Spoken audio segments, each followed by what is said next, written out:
सत्संगत जी प्रेम और सत्कार से बोलिए धन निरंकार जी। सत्संगत जी आज हम चर्चा करने जा रहे हैं ब्रह्म ज्ञान विश्वास की चट्टान। सत्संगत जी इत्र बेचने वाला एक व्यापारी किसी ग्रामीण क्षेत्र में गया और वहां बहुत से लोगों को इकट्ठा करके इत्र की प्रशंसा करने लगा। साथ ही साथ संगत जी उनके कर्मचारियों ने इत्र की बोतल खोली और एक एक बूंद सबकी हथेली पर रख दी। नाक से सूंघने वाले बहुत से कम लोगों को छोड़कर सबने हथेली पर पड़ी इत्र को जुबान से चखा और उसे कड़वे पाकर एकदम मुंह फेर कर चले गए। साथ संगत जी स्पष्ट है कि इत्र के गुणों का ज्ञान न होने के कारण बहुत संख्यक लोग जो इसकी ठीक तरह परख नहीं कर सके वे इसका लाभ भी प्राप्त नहीं कर सके। फिर एक बार साथ संगत जी एक व्यापारी बाजार में काली मिर्च लेने गया। आगे से दुकान आगे से दुकानदार ने उसे पपीते के बीज दे दिए। देखने में तो वह एक जैसा ही थे, परंतु वजन में हल्कापन भाप कर उसे शंका हुई। उसने दो तीन बीज मुंह में डाले और फीका स्वाद देखकर ग्राहक ने दुकानदार को कहा, बड़े दुख की बात है साथ संगत जी की आपकी नकली वस्तु की परख से आपकी दुकानदारी अथवा ईमानदारी पर मेरा पूर्ण विश्वास खत्म हो गया। साथ संगत जी भूमिका के तौर पर दी जाए तो दो घटनाएं इस बात को स्पष्ट करती है कि किसी भी वस्तु अथवा व्यक्ति की वास्तविकता पर विश्वास करने के लिए उसके गुणों का ज्ञान अथवा परखने की कसौटी का पूरा पता होना अनिवार्य है। दूसरे शब्दों में विश्वास का भाव है किसी वस्तु या व्यक्ति की सच्चाई की परख करके ही उसको प्रयोग में लाना या अपनाना। ऐसा परख के बिना विश्वास अंधा है और परख के पश्चात उसको अपनाए बिना विश्वास व्यर्थ है। साथ संगत जी मानव सभ्यता के आरंभ से किसी भी क्षेत्र में जो भी प्रगति हुई हो या हो रही हो वह वास्तव में दो बातों पर इर्द गिर्द ही घूमती है, शारीरिक सुख और आत्मिक सुख। शारीरिक स्वास्थ्य और सुख से संबंधित वस्तुओं और व्यक्तियों की परख करके हम विश्वास से प्रयोग करते हैं और लाभ उठाने का प्रयास करते हैं, परंतु शारीरिक सुख के साधन हमें आत्मिक सुख नहीं दे पाते हैं। सभी धार्मिक ग्रंथों से हमें यही संकेत मिलते हैं कि बड़े भाग से मिला हुआ मनुष्य जीवन सभी भाग्यशाली एवं सदैव सुखी रह सकता है जब उसके जीवन लक्ष्य की पूर्ति का भाव आत्मा को निरंकार परमात्मा रमे राम का साक्षात्कार होता है और यह ब्रह्म ज्ञान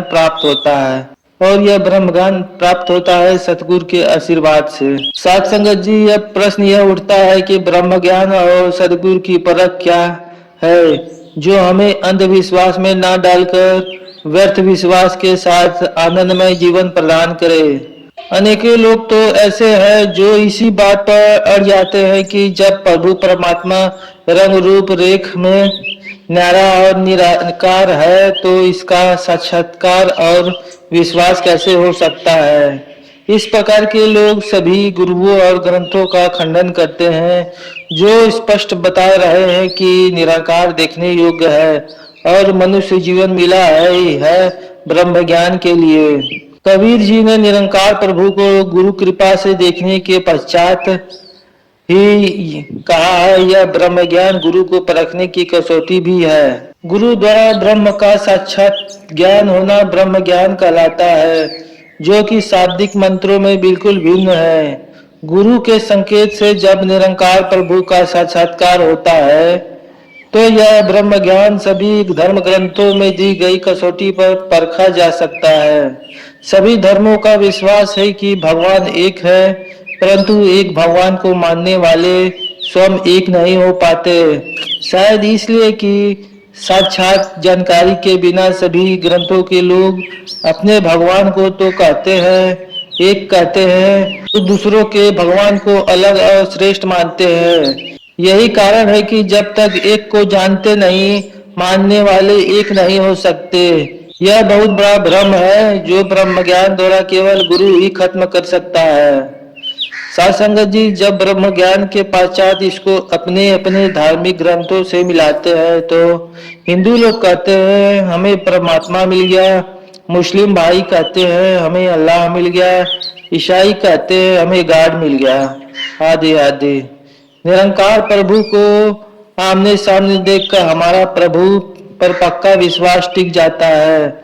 जब प्रभु पर पक्का विश्वास टिकता है तो गुरु पर विश्वास टिकता है। जैसे सात संगत जी, सूर्य की किरणें ही सूर्य के प्रकट होने की निशानी होती है, इसी प्रकार गुरु द्वारा प्रदान किया गया ब्रह्म ज्ञान ही गुरु के प्रकट होने की निशानी है। गुरु को पाना मंजिल को पाना है, जिसके बारे में कहते हैं कि मंजिल को जानने वाले मंजिल पर जा पहुंचे और रास्ते बदलने वाले की जिंदगी आते जाते रास्तों में ही खत्म हो जाती है। आज संसार के अंदर कितने ही गुरु है और हर एक के पास कितनी ही भीड़ है। जिज्ञासु किसी भी गुरु के पास चला जाए मुबारिक है, परंतु गुरु की निशानी और ब्रह्म ज्ञान का लक्ष्य अवश्य ध्यान में रखना होगा, ताकि कबीर जी की ये पंक्ति हमें अंधा होने से बचा ले। सांचे का कोई ग्राहक नहीं, झूठे जगत पतीजे जी, कहत कभी सुनो भाई, साधो इन अंधों की क्या कीजिए जी। कहने का तात्पर्य साध संगत जी, हमारे परिवार में जब कोई सदस्य रोगी होता है तो हम आगे से आगे डॉक्टर के पास तब तक जाते रहते हैं जब तक उसका रोग ठीक नहीं हो जाता। यह कोई औपचारिकता नहीं है कि किसी भी डॉक्टर के पास जाकर हमारा काम खत्म हो जाए। इसी तरह सत्संग जी, मनुष्य के लिए भी गुरु धारण करना कोई दिखावा नहीं बल्कि अनिवार्य है कि सदगुरु की तलाश तब तक जारी रखे जब तक कि उसे निरंकार प्रभु का साक्षात्कार न होता हो। सत्संग जी, निश्चित ही ब्रह्म ज्ञान हमारे विश्वास की चट्टान है। इस ज्ञान से हमारा निरंकार प्रभु और गुरु पर और इसी से हमारा अपने आप पर विश्वास टिकता है। जब हम प्रभु पर विश्वास नहीं करते हैं तो हमारा अपने आप पर विश्वास नहीं रहता है, जिससे उत्पन्न चरित्रहीनता समाज के लिए विनाशकारी सिद्ध होती है। एक निरंकार प्रभु परमात्मा सभी धर्मों की चट्टान है। सत्संग जी, जब तक इसका बोध हो जाता है तो धर्म परिवर्तन की दूषित मसले भी अपने आप हल हो जाते हैं। हर भाषा हर देश के मानव अपने ही तो सारे हैं। सर्वव्यापी सर्वशक्तिमान प्रभु पर विश्वास करने वाला मनुष्य कठिनाई के समय कभी यह नहीं कहता कि हे भगवान, हे मेरे ऊपर बड़ी समस्या आ गई है, बल्कि वह पूरे विश्वास से यह कहता है कि हे समस्या, मेरा बड़ा परमात्मा मेरी सहायता के लिए हरदम मेरे साथ है। साथ संगत जी, ब्रह्म ज्ञान के बाद जब हम निरंकार का स्मरण करते हैं तो सतगुरु प्रसन्न होता है कि हमारा निरंकार पर विश्वास बन गया है। जब हम सदगुरु की स्तुति करते हैं तो निरंकार प्रसन्न होता है कि उसके साकार रूप गुरु का हमारा विश्वास बन गया है।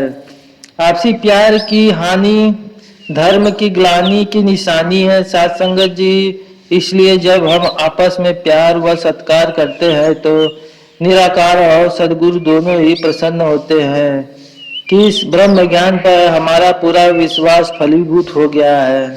साथ संगत जी, अज्ञानता का अंधकार भ्रमों में डालता है और भ्रम बंधनों में डालते हैं, जिससे जीवन नीरस हो जाता है।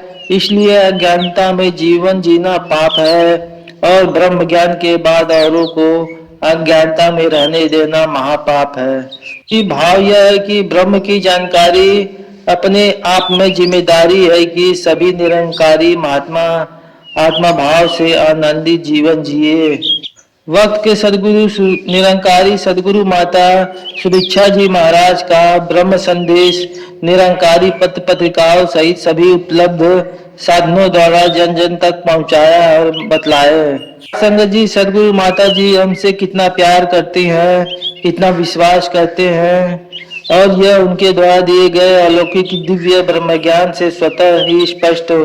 बाबा जी ने बिना कुछ ही गारंटी लिए 5 प्रणों के प्रति हमारे मौखिक समर्पण से ही हमें सर्वाधिक मूल्यवान ब्रह्म ज्ञान प्रदान कर दिया है। सत्संग जी, प्रश्न यह है कि हम सदगुरु बाबा जी से कितना प्यार करते हैं। सत्संग जी, प्रश्न यह है कि हम सतगुरु माता जी से कितना प्यार करते हैं, उनके वचनों पर कितना विश्वास करते हैं, यह हमारे कर्मों से पता चलेगा। यदि हम वास्तव में सदगुरु माता जी से प्यार करते हैं, उन्हें प्रसन्न करना चाहते हैं, उनका दिल जीतना चाहते हैं, तो पूरी ईमानदारी से उनके वचनों को व्यवहार में लाना होगा। वे जैसा चाहते हैं वैसा अपने आप को बनाना होगा। सदगुरु माता जी की आशाओं पर खरा उतरना होगा। प्रेम का आधार विश्वास ही होता है सत्संगत जी। जहाँ विश्वास नहीं होता वहाँ प्रेम नहीं होता। जहाँ सत्संगत जी प्रेम नहीं होता वहाँ भगवान नहीं होता। प्रभु प्रेम का भूखा है, इसलिए सदगुरु माता जी हमें प्रेम करना सिखलाती है। सतगुरु माता जी को हमें प्रेम से ही प्रसन्न कर पाएंगे। हमें अपने कर्मों से सदगुरु का विश्वास जीतना होगा। सत्संगत जी, यह विश्वास दिलाना होगा कि हर कदम पर हम उनके अनुगामी हैं। सत्संगत जी, इन्हीं वचनों के साथ दासवाड़ी को विराम देते हुए प्रेम और सत्कार से बोलिए धन निरंकार जी।